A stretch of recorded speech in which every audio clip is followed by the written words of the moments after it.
Vous allez baisser le volume. Yo, baisse le son! En vous remerciant. À peine rentrée à la maison, Nila fut tendrement enlacée par son mari James.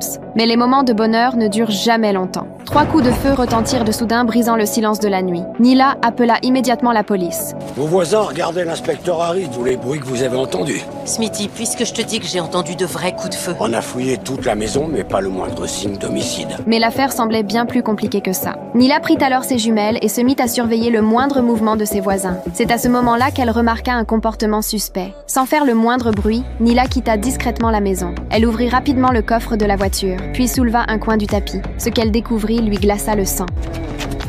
T'as laissé le coffre ouvert? Non, t'es débile.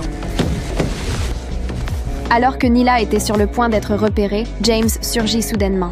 Désolé de vous déranger. Notre chatte vient de changer. Elle vient de se faire dégriffer, du coup, c'est pas bon pour elle de se balader. Vous l'auriez pas vue par hasard? Non. S'il vous plaît, dites-moi si vous la voyez. Merci. Cette excuse ridicule réussit à détourner l'attention des criminels. Mais le voisin finit quand même par remarquer les empreintes laissées par Nila près des buissons. C'est alors que le système de sécurité déclencha une alerte. Une fenêtre du rez-de-chaussée venait d'être ouverte. Une putain de flingue. Ok, mais tu bouges pas de là, d'accord? Je vais voir, reste ici.